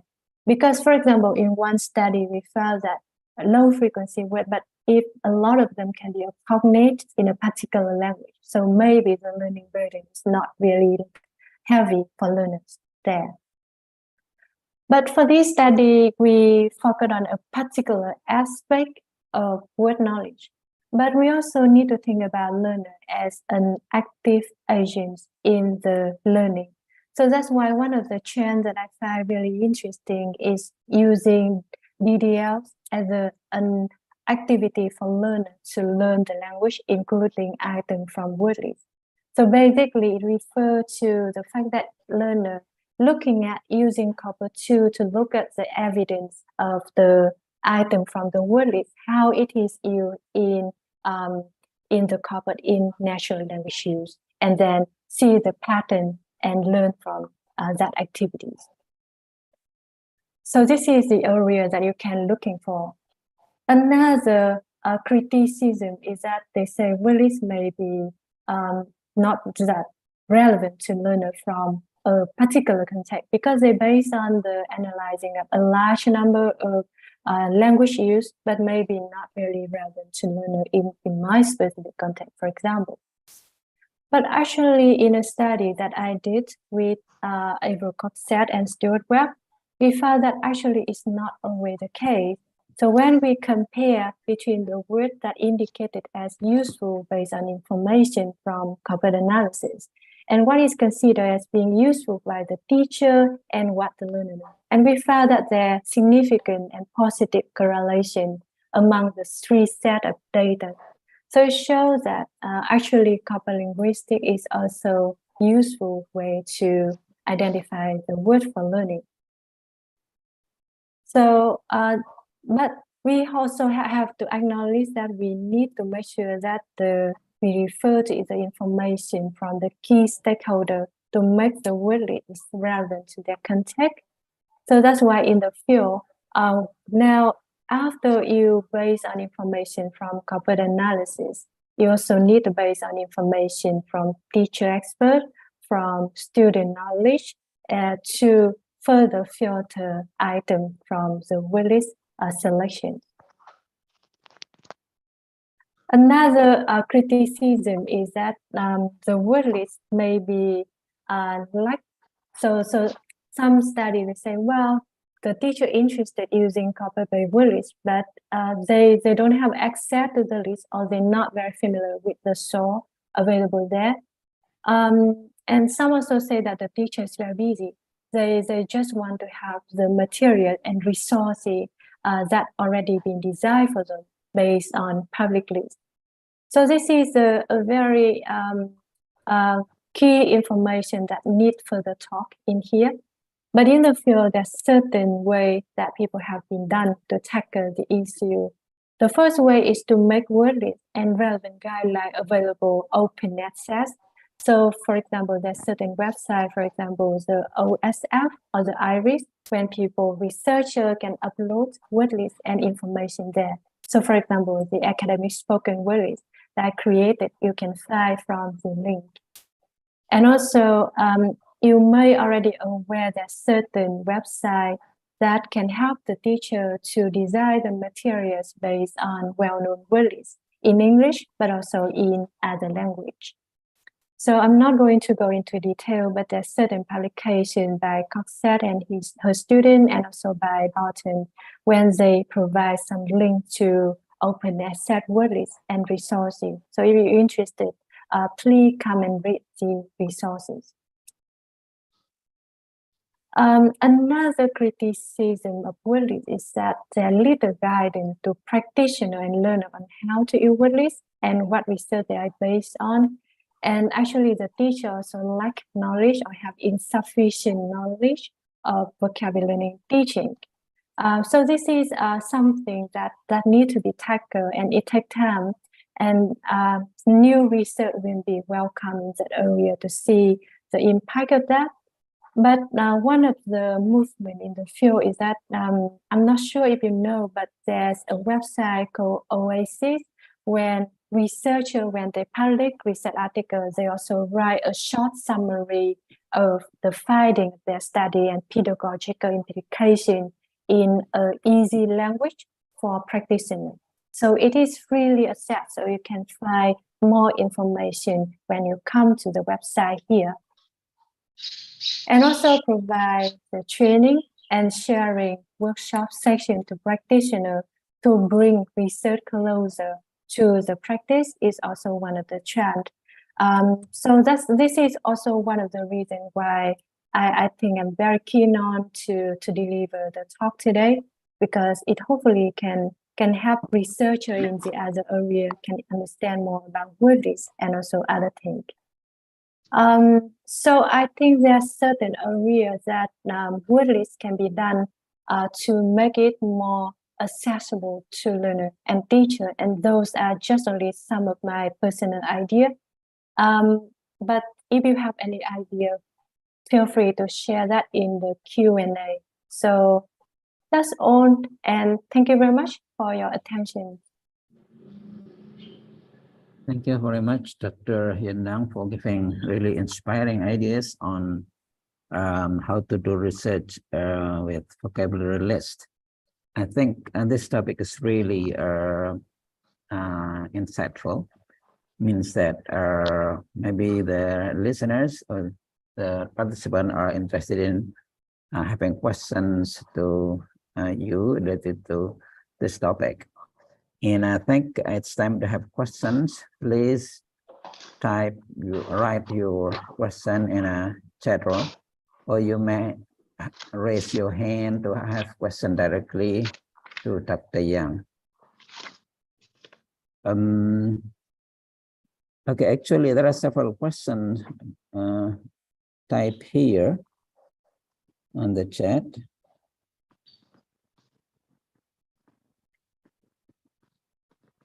Let me see.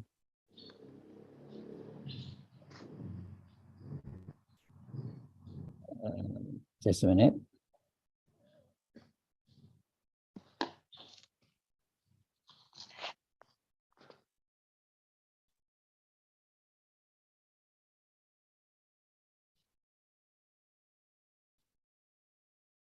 You may raise your hand if you want to have a question directly to Dr. Yang.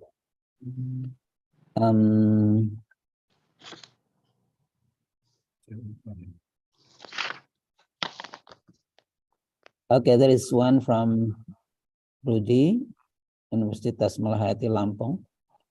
His question is how to know that word-list research we can conduct it has novelty.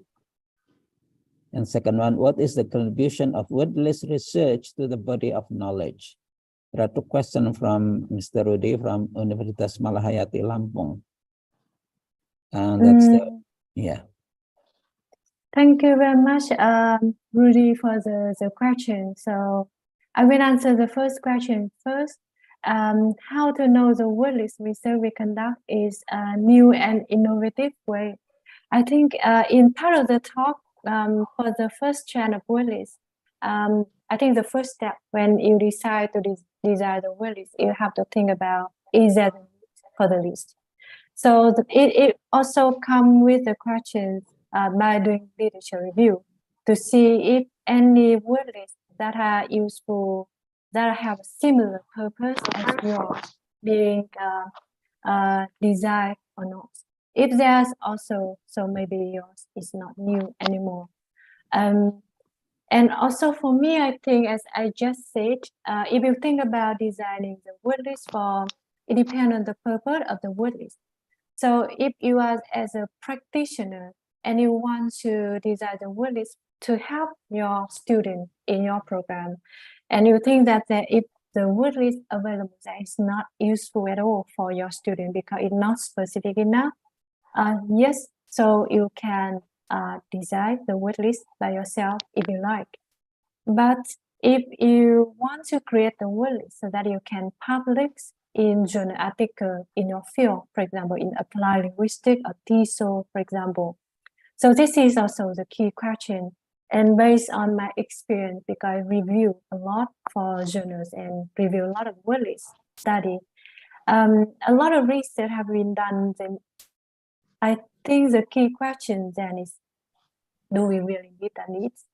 So sometimes, for example, people say, okay, I create the word list to help my student to understand the reading materials from, for example, in the field of engineering or so on. So that may be useful for your context, but international audience, they may not interested in that. So for example, the people who can work directly in your context may be interested in that. But for example, for me from Vietnam or someone from the UK, maybe it's not. So it means if you think about innovative, first, is the topic innovative? So for example, there are a lot, like I mentioned in my talk, there are a lot of research looking at written discourse, word list from written discourse, but maybe you're looking at some kind of discourse haven't been explored before, spoken or digital discourse and so on. It may have more potential. Or it can be the innovative in terms of methodologies. So a lot of research, for example, I say use based on corpus analysis. And for example, one of the innovative here is there any other criteria that you use to supplement information from corpus analysis, and how you can make your word list different from most of the word list that has been created before? So that said, I don't have the answer at all, because if I have the answer, it's not innovative at all, right? So it is something you should to keep in mind. New in terms of idea, but also new in terms of methodologies.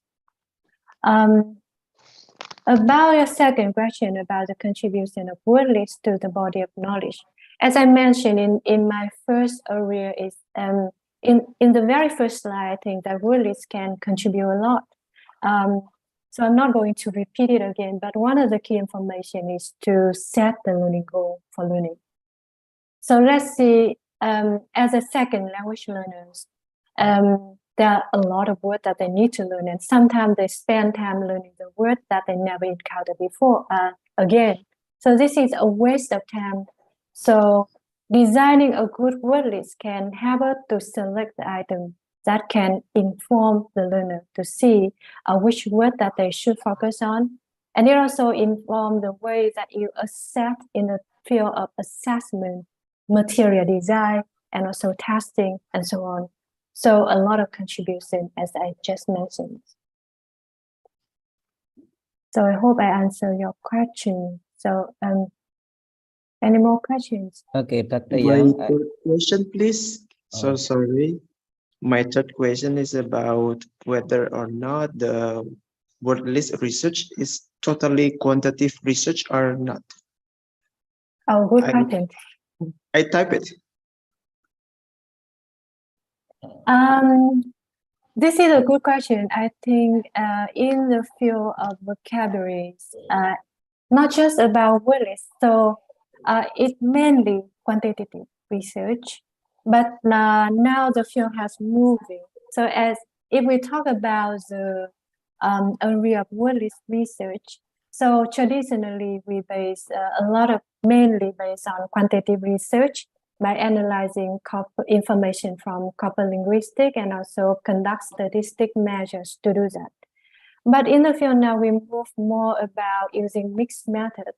So normally you use quantitative method, but after that we also combine some information when we collect, doing some kind of qualitative analysis when collect opinion from the end user or the people expert in the field to further filter items in the word list. So I think with my college, I think with Duy Vu and Hằng Nguyễn from Vietnam, we just written a chapter published about using mixed method in vocabulary study. So I'm happy to share the print version of the chapter if you are interested. So yes, it used to be very quantitative, but now the field moved more by using a different method to help us to see more information about the words that are useful for learning. Okay, I think there are still. Thank you very much, Dr. Dan. Okay, yeah, Pak Ruti. We have still more questions from different participants. The next one from Hamisu Haruna. And he has two questions. Would you mind explaining how student receptive knowledge of academic vocabulary is analyzed using yes/no questions? That's number one. Second one, is there any clear-cut difference in procedure, if at all there is in developing word list for spoken and written corpus? There are two questions. Yeah.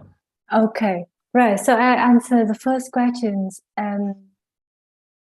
How student receptive knowledge of academic vocabulary is analyzed using yes/no test questions. If I get it right, you're asking about how you can analyze the data from yes/no test format, right? So I assume that this is what you answered. So yes/no test is a very popular format to test student vocabulary knowledge. So basically, you have the list of words, and then people either see it or listen to this. For example, you see the word like apple, and they need to indicate if they know the word or not. If yes, they put tick or no. Now, the way you decide, if you're interested, you can read Nation and Web 2011 book when they provide very detailed information about this. But based on my experience, because I used that format before, one of the issue with the yes/no test format is about the face validity, because we just ask the student if they know the word or not, and there's the concern about cheating. So to deal with that, people normally insert, apart from the item that the real word you want to test, they also insert something like non-word or pseudo word. So some word like it's not the real word, but it looks like new word. So what we do is that we give the test to the student, and then if the student take the pseudo word and indicate that they know that, we know that there's some signal of cheating, and there are different ways to deal with that. So for example, in some study, they just remove the student who take a large percentage of non-word, because this is a signal of dishonesty. But for some studies, they also have certain formula when you calculate. So you not exclude the data of these students, but you still keep that you can use the formula to adjust the score of the test. I think that Pomira and his student also designed some formula there. So I'm not going to go into detail, but read the book by Nation and Web 2011, and also read the work of Pomero and other people for further information. The second question, you say, is there a clear kind of difference in the procedures in developing word lists for spoken and written corpus? I'm not quite sure what you mean here, but I guess what you're trying to ask is there any difference in the way we design word lists for spoken and written vocabulary, right? I think for me, I don't think that's there any difference. The only difference is about the corpus itself. But if you want to design corpus by word list, you should follow similar stage as I just introduced in the talk. But the procedures, for each step, clearly it will be different. So, for example, in the second step, I can remember, you need to design the corpus. So clearly for spoken word list, you need a spoken corpus, and written word list, you need a written corpus. And from the next step is the unit of counting. So you're dealing with spoken listening. So what unit of counting is the most relevant in the context. But if you with reading, perhaps the unit of counting will be different. And it also comes with the cutoff point of frequency and other things. So again, you have to think about, yes, for spoken discourse, so what the cutoff point is more relevant and written one. So again, it's not just the matter of spoken and written, it's a matter of who the target learner is and what is the purpose of the list that decide the step that you do. Yeah, I hope that I answer your questions. Okay, everyone, the participant, there are more questions actually, but as I said to you, there are also two participants raising hand here, Mr. Ade and also Mr. Haryanto. So to make it balance, two participant written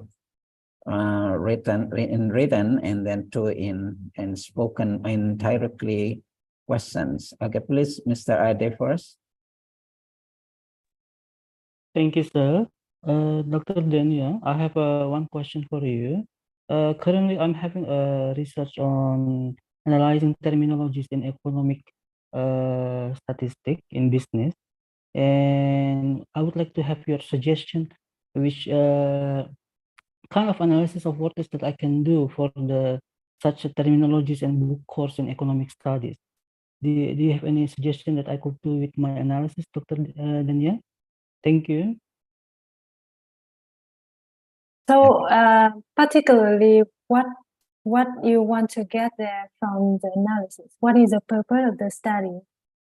For the main problem that I have for my research, that there are some students that they still do not comprehend about the word itself in their coursework, because they are majoring in economic, and which is surprising to me, because they are just in that major, but they still don't know what the meaning of the word itself. Perhaps that there will be issues behind the word list that they are studying in the coursework.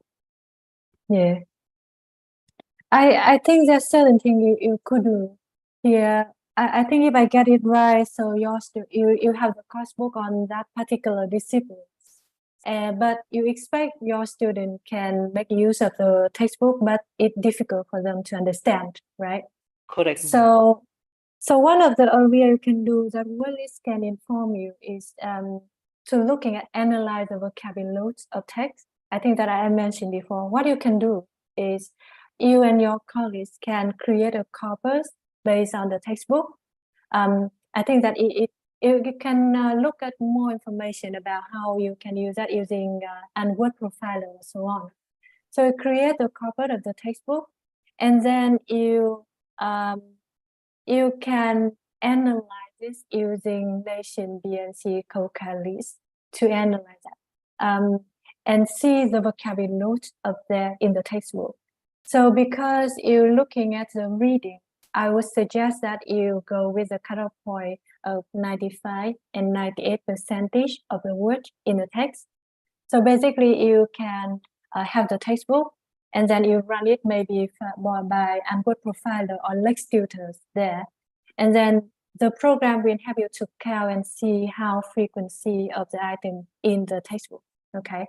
And that, for example, based on that output, it can give you some information. For example, if the student want to understand the textbook reaching 95% of the item, then they need to know maybe 3,000 words or so on. Okay.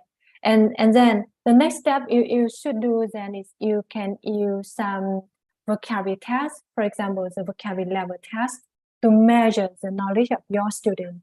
So if your student, the test results show that if your student have knowledge of the most frequent 3,000 words, for example, and the textbook analysis, so that if they want to understand the textbook, then they need to know the most frequent 3,000 words. So it means that perhaps the problem is not about vocabulary, maybe something else. For example, their skill of reading comprehension or something else. So come and talk with the student. But if the textbook analysis show that the student only know maybe 2,000 words or so on, so it means that the test is too difficult for your student. But again, feel free to email me. I can share with you. I wrote a chapter when I show how people can use Lex Tutor to design learning materials. It's very similar to what you do, so I can share the chapter with you. Yeah. Thank you very much, ma'am. This is very, very helpful for me. I'm stressing doing this analysis right now. Thank you for Okay. your suggestion, doctor. It's so helpful. Okay, thank you. Then second one, Mr. Haryanto. Before that, I should remind you that we have limited time. We should finish by 5 p.m. Jakarta time. So we have only several minutes to go. So I'm really sorry that we cannot give you opportunity to have question answered. But let's say if you have question, you can write down on the chat, and then we may distribute the question to Dr. Yang. Later on, maybe you will have an answer after this session. Okay, Mr. Haryanto, time is yours. Thank you very much for the occasions. Nice to meet you, Dr. Dang. Thank you very much for committee to give me the occasion to have to share. Yeah, Dr. Dang, I get the material about the academic word list from the University of Queensland. It's about the word list or the frequent word that the word that frequently used in academic field, and then this contains about 570 word families, and also about 28 different academic subject areas. And then I've got it for some material, and then there will be some frequent what is that how many times the word used frequently by this result of the research. And my question is that how to apply this word list for the improvement of student speaking or writing, especially for the beginner or intermediate or the advanced level. So I hope there will be any what is that, the explanation about the simple use to improve this academic word list for the beginner, intermediate, and advanced. That's only my question. Dr. Dang, thank you very much for the occasion. Thanks for the answer. I think for this one, I think April Coxet should be the one who you should approach, because based on your information here, I think the word list you use is the academic word list designed by Professor April Coxet. And for that, yes, and for that word list, it is focused on helping students to deal with the challenge of reading. So when I wrote design the materials, the word list here, it helps the student to deal with the reading materials. So this is something you should keep in mind.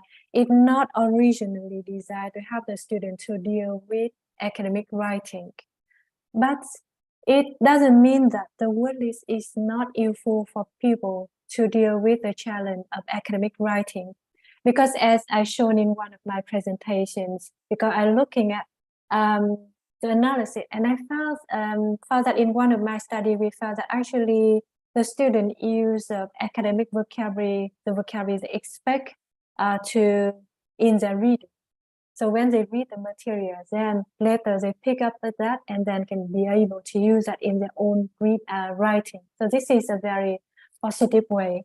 So I think the first thing, when you word list, make sure that you're clear about the original idea, the purpose of the list. Is it for reading? Is it for speaking? Is it for listening or writing? And the application of word list in here is that I think for the academic word list, it is designed in different sublists, and each sublist has 60 items. And if you go to Ava Cox's website, so there should be a link when she provides a sublist of items and also relevant materials. Maybe a book that she written a chapter about instruct the teacher how you can use the materials there. And I think in the EAP Foundation program, so I put that EAP Foundation website. This is a very popular for those who teach English for specific purposes. So there are also a lot of material for you to, not just about academic word list, but also phrases, academic collocation list, and so on. So a lot of materials that can help you to adapt the materials there. But the key principle when you use item from the word list is that you need to, so in the list, for example, the academic word list, they also rank it based on frequency. We should focus learner on the items that are most frequent first, because it occurs more frequent in academic work and have a learning. Yeah. Okay, So- dear listeners, Thank you dear very much, Dr. participants. Dang. It's very clear. Okay, dear participant, I know that you are a bit disappointed because your question is not really answered because of limited time. I think we have to finish. Thank you very much, Dr. Yan Dang, for your inspiring ideas related to research on word list. Let's give applause for her. Okay. Thanks, everyone. Well, we do hope that we will Alright. meet again in some other occasion. Once again, thank you, everyone. Thank you, all the participants.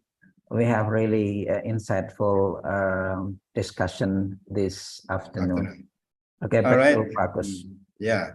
Well, thank you very much, Pak Malimin, Dr. Malimin, also Dr. Yendang, for your very interesting and inspiring presentation. We do hope that our case lecture today will give us some new insight on how to research on word list. That will be very useful, even though, as Dr. Dang said, that there are some criticism, but still there are some solutions, yeah, to overcome the criticisms. I mean, to handle the criticism. Well, I think it is our challenge is also to do more research on this to help the quality of our teaching to our students.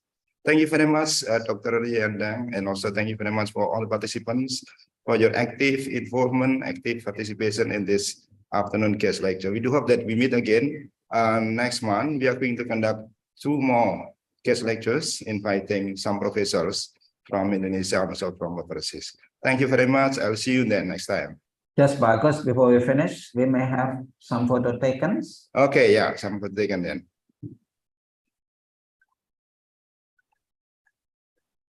But Arulina. 1, 2, 3. Okay. The next. Mbak, silakan Mbak. 1, 2, 3. Okay. One more. 1, 2, 3.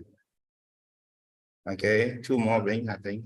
1, 2, 3. Please open up your camera, please. Some of you are still holding on the don't use your camera. 1 more, please. 1, 2, 3. All right. Thank you very much. I'll see you then next time. Bye-bye. Thanks, everyone. Thank you, Mas Arianto. Thank you, Yendang. Terima kasih semuanya. Thank you everyone.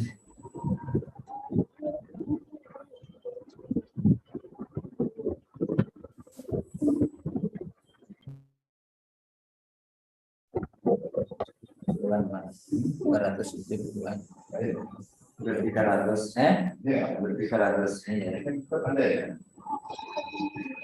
Bagus, nanti telepon istri ntar ya. Balik Pak.